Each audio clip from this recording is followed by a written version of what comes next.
Oke, selamat pagi anak-anak. Apa kabar kalian? Sehat semua? Mudah-mudahan kita diberkati Tuhan sehingga sehat dalam pembelajaran. Sekarang kita akan membahas mengenai tema 7, yaitu peristiwa dalam kehidupan. Subtema 3, yaitu peristiwa mengisi kemerdekaan. Kita lihat yang pertama, bahasa Indonesia, yaitu di situ tentang surat undangan. Yang disebut surat undangan adalah surat yang berisi pemberitahuan dan permintaan kesediaan seseorang untuk menghadiri suatu acara atau kegiatan. Surat undangan ada 3 jenis, yaitu undangan resmi, yaitu undangan yang mengatasnamakan sebuah instansi atau organisasi dan kedinasan. Biasanya dipergunakan untuk kepentingan kedinasan. Berikutnya, undangan setengah resmi adalah undangan yang mengatasnamakan perorangan yang ditujukan kepada perorangan, instansi atau organisasi. Yang berikutnya yaitu undangan tidak resmi adalah undangan yang mengatasnamakan perorangan yang ditujukan kepada perorangan juga. Undangan ini berisi tentang kepentingan pribadi seperti undangan ulang tahun, undangan pernikahan, atau undangan selamatan. Berikutnya yaitu surat undangan resmi dan tidak resmi memiliki perbedaan dalam tampilannya dan bagian-bagian suratnya. Kita lihat bagian-bagian yang harus ada dalam undangan resmi, surat undangan resmi, yaitu pertama kepala atau pokok surat itu harus ada. Tanggal pembuatan juga harus ada. Nomor lampiran dan perihal. Kemudian nama dan alamat tujuan, salam pembuka, bagian isi, lalu bagian penutup. Ditambah dengan keterangan pembuat atau pengirim surat. Surat undangan setengah resmi hampir sama dengan undangan resmi. Hanya saja bagian-bagian surat tidak selengkap surat undangan resmi. Contoh surat undangan resmi dapat kalian lihat di situ ya, yang sudah terpapar di situ. Mister sudah tuliskan nomor suratnya, tanggal suratnya, nama dan alamat tujuan, salam pembuka, isi surat, terus bagian pembuat atau pengirim surat itu sudah ada di situ. Tinggal saja dilihat. Berikutnya yaitu kita mencari arti kata dalam Kamus Besar Bahasa Indonesia KBBI. Dalam sebuah teks bacaan sering kita temui kata yang tidak kita ketahui maksudnya atau artinya. Oleh karena itu, kita membutuhkan Kamus Besar Bahasa Indonesia atau disingkat dengan KBBI untuk mencari arti kata dengan memindai. Langkah-langkah untuk membaca memindai. Yang pertama, pahami dahulu kata tersebut, termasuk kata dasar dan kata berimbuhan. Jika kata tersebut adalah kata berimbuhan, tentukanlah kata dasarnya. Kemudian, perhatikan huruf di depan kata dasar dari kata yang akan dicari artinya. Kemudian, carilah arti kata itu dalam kelompok kata dengan huruf depan tersebut di mana kamus itu disusun secara alfabetis dari huruf A sampai Z. Sebagai contoh, kita akan mencari arti kata belajar di Kamus Besar Bahasa Indonesia. Belajar adalah kata berimbuhan dengan kata dasarnya ajar. Berarti ber ditambah dengan ajar. Kemudian kita cari dalam kumpulan kata dengan huruf A, karena itu kata dasarnya ajar berarti A yang pertama itu. Di mana dalam Kamus Besar Bahasa Indonesia ini memiliki arti berusaha memperoleh kepandaian atau ilmu, juga berlatih, berubah tingkah laku atau tanggapan yang disebabkan oleh pengalaman. Itu arti daripada kata ajar. Berikutnya kita lihat tentang membaca peran pelajar dalam mengisi kemerdekaan. Nanti kamu lihat juga di LKS-mu, tema 7 halaman 67. Yang pertama yaitu membuat kesimpulan dari bacaan kita, harus membaca dengan cermat. Catat kalimat utama atau ide pokok setiap paragraf. Yang kedua, dalam bacaan kita dapat menemukan kosakata baku dan kosakata tidak baku. Carilah artinya di kamus. Kemudian yang ketiga, peran pelajar sebagai pemuda bangsa dan sebagai generasi penerus bangsa sangat dibutuhkan dalam mengisi kemerdekaan. 4. Cara-cara generasi muda mengisi dan memaknai kemerdekaan yaitu ikut berperan aktif dalam kegiatan organisasi dan kegiatan sosial. Yang kedua yaitu mencintai produk-produk bangsa Indonesia. Yang ketiga, mencintai kesenian dan budaya bangsa. Kemudian yang keempat yaitu memiliki semangat berwirausaha. Sebagai generasi penerus bangsa, para pelajar dituntut untuk bekerja keras dan belajar dengan sungguh-sungguh untuk meningkatkan kualitas diri. Generasi berkualitas sangat diperlukan untuk memajukan bangsa Indonesia. Belajar dapat dilakukan melalui kegiatan-kegiatan kemasyarakatan yang sangat berguna untuk mengasah rasa peduli dan cinta tanah air. Contoh kegiatan kemasyarakatan yaitu pertama Pramuka, Praja Muda Karana, PMR Palang Merah Remaja, kemudian menjadi duta seni dan kegiatan olahraga. Dampak positif dari kegiatan ini adalah peningkatan kualitas diri pelajar. Berikutnya dampak negatif dari kegiatan-kegiatan itu, yaitu pelajar terhindar dari masalah-masalah seperti tawuran antar pelajar, penyalahgunaan narkoba, dan tindak pelanggaran hukum lainnya. Perjuangan pelajar sebagai generasi penerus bangsa untuk melawan kebodohan, kemiskinan, rasa malas, rasa putus asa, dan segala sikap yang merugikan masyarakat dan bangsa.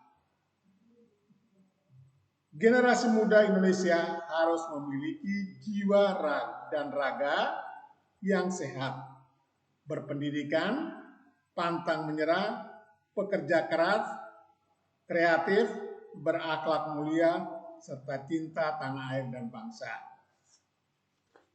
Sekarang kita lihat berikutnya yaitu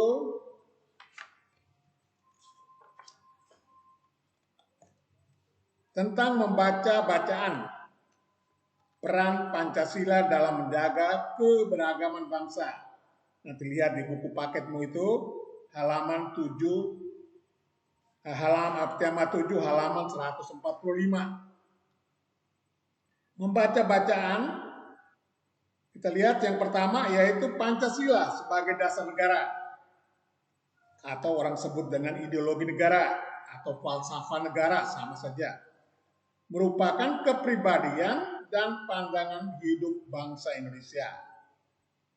Nilai-nilai yang terkandung di dalamnya, nilai-nilai luhur yang terkandung dalamnya harus dipahami dan diamalkan setiap warga negara Indonesia. Perkembangan pengetahuan dan teknologi yang pesat membawa perubahan-perubahan akan bisa mempengaruhi sikap dan perilaku seseorang. Untuk itu, dengan memahami dan menentukan dan mengamalkan nilai-nilai luhur Pancasila, kita memiliki dasar yang kuat sehingga akan bisa menentukan sikap dan perilaku dalam menghadapi perubahan-perubahan yang terjadi.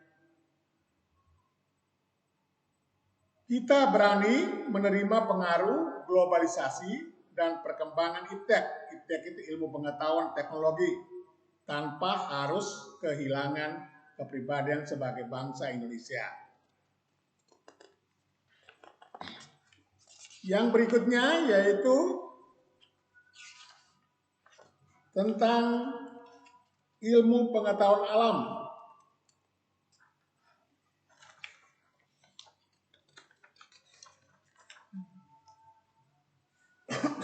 Ilmu pengetahuan alam yaitu perihal menyublim atau penyubliman adalah peristiwa berubahnya wujud benda dari padat ke gas, itu namanya menyublim. Penyubliman terjadi karena suhu naik atau meningkat. Contoh peristiwa penyubliman, es kering, dry ice. Kemudian es kering merupakan gas CO2 yang dibekukan sehingga menjadi padat es. Kapur barus akan berubah wujud menjadi gas pada tekanan normal dan suhu ruangan. Salju, kristal salju merupakan wujud kristal padatan pada air. Es, ketika kita mengeluarkan es dari dalam kulkas dan mendiamkannya di luar selama beberapa saat, kita akan melihat adanya uap air dalam bentuk asap putih yang keluar. Berikutnya tentang hal pengkristalan. Pengkristalan adalah perubahan wujud saat gas menjadi padat. Contoh peristiwa pengkristalan yaitu salju, uap air yang membeku. Untuk membekukan air dibutuhkan temperatur di bawah 0 derajat Celcius. Berikutnya pembuatan garam. Pembuatan garam secara tradisional menggunakan metode penguapan air laut dengan memanfaatkan panas dari sinar matahari. Langkah-langkah pembuatannya adalah air laut dialirkan ke dalam petakan-petakan yang telah dibuat. Kemudian air laut yang ada di dalam petakan diuapkan dengan sinar matahari selama kurang lebih 7 hari. Air laut merupakan campuran dari air dan garam. Air memiliki titik didih yang lebih rendah dari garam. Ketika air telah menguap semua, maka yang tersisa adalah butiran kristal garam. Untuk mendapatkan garam yang lebih halus, kristalan garam dilarutkan dengan air, lalu disaring agar jernih. Kemudian hasil saringan direbus selama 3-4 jam. Setelah semua air menguap, akan diperoleh garam yang lebih halus. Berikutnya kita ke ilmu pengetahuan sosial. yaitu pembahasan mengenai pembangunan dalam rangka mengisi kemerdekaan. Yang pertama, pembangunan bertujuan untuk meningkatkan kualitas hidup dan kesejahteraan manusia. Bentuk-bentuk pembangunan sebagai berikut. Pertama, pembangunan jalan berguna untuk memudahkan mobilitas atau perpindahan warga dari satu daerah ke daerah lain yang masih satu pulau. Pembangunan jembatan berguna untuk memudahkan mobilitas atau perpindahan warga dari satu daerah ke daerah lain yang terpisah oleh sungai atau perairan lain. Pembangunan pasar berguna sebagai tempat kegiatan ekonomi masyarakat guna mencari nafkah, juga tempat masyarakat untuk mencari kebutuhan hidupnya. Pembangunan sekolah berguna sebagai tempat untuk mencari ilmu, sehingga kecerdasan masyarakat dapat meningkat. Lalu pembangunan rumah sakit berguna sebagai tempat untuk menjaga dan memelihara kesehatan masyarakat, sehingga kualitas hidup masyarakat terjaga. Sebagai generasi penerus bangsa, harus mengupayakan agar pembangunan manusia seutuhnya dapat dilakukan terus-menerus dengan berbagai cara. Cara yang dapat dilakukan antara lain mencintai dan bangga menjadi bangsa Indonesia. Ini kita sudah bicarakan di Budi Pekerti. Menguasai ilmu dan teknologi untuk memajukan kehidupan bangsa dan negara menuju masyarakat Indonesia yang sejahtera. Berikutnya kita lihat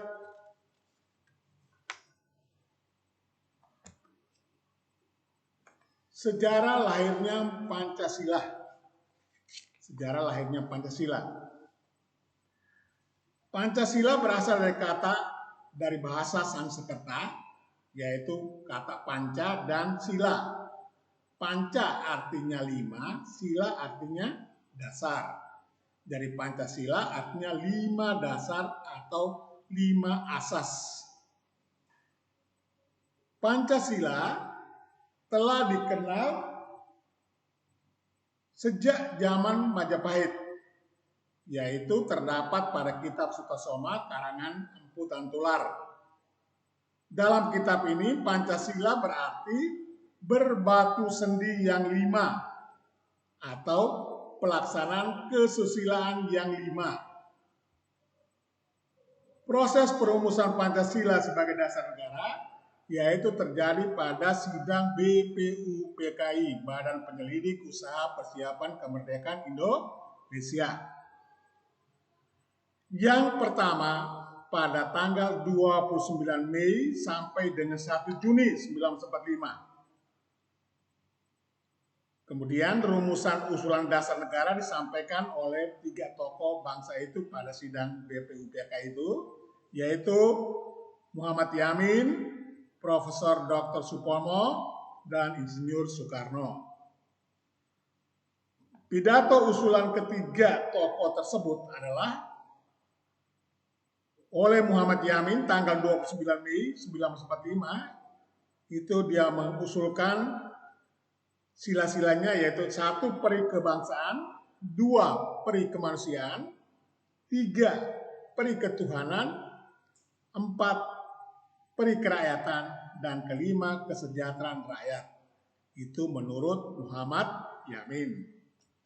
Menurut Profesor Dr. Supomo pada sidang tanggal 31 Mei 1945, yaitu yang pertama 1 persatuan, 2 kekeluargaan, 3 keseimbangan lahir batin, 4 musyawarah, 5 keadilan rakyat.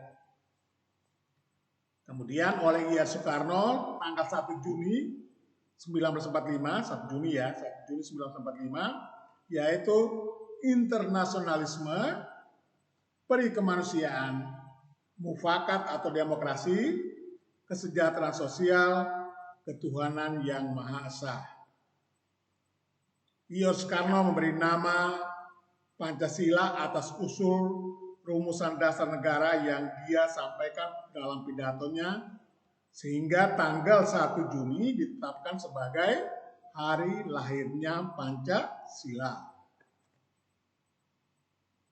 Kemudian pada tanggal 18 Juni 1945, PPKI, Panitia Persiapan Kemerdekaan Indonesia, mengadakan sidang pertama menghasilkan 3 keputusan. Yang pertama, mengesahkan Undang-Undang Dasar 1945, di mana di dalamnya termuat prinsip dasar negara Indonesia, yaitu Pancasila. Hal ini juga tercantum dalam pembukaan Undang-Undang Dasar 1945, yaitu pada alinea keempat yang berbunyi, ketuhanan yang Maha Esa, kemanusiaan yang adil dan beradab, persatuan Indonesia, kerakyatan yang dipimpin oleh hikmat kebijaksanaan dalam permusyawaratan perwakilan, keadilan sosial bagi seluruh rakyat Indonesia. Kemudian keputusan kedua yaitu mengangkat I.A. Soekarno dan Dr. Anus Muhammad Hatta sebagai presiden dan wakil presiden. Yang ketiga yaitu membentuk komite nasional untuk membantu sementara tugas presiden sebelum dibentuknya MPR dan DPR.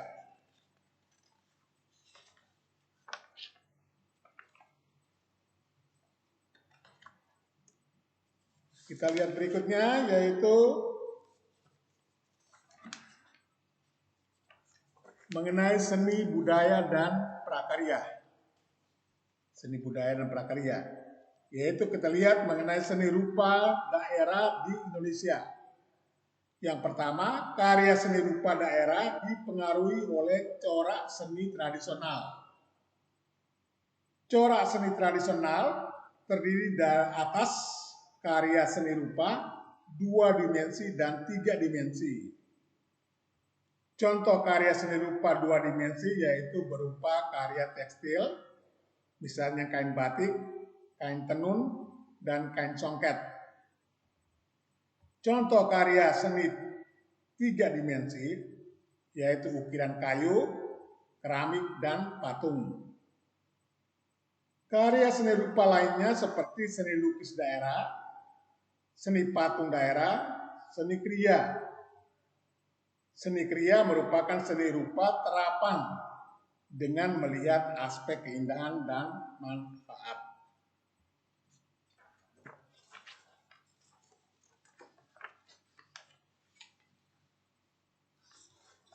Kemudian kita lihat berikutnya yaitu Pendidikan Pancasila dan Kewarganegaraan PPKN, yaitu makna Pancasila dalam keragaman budaya bangsa.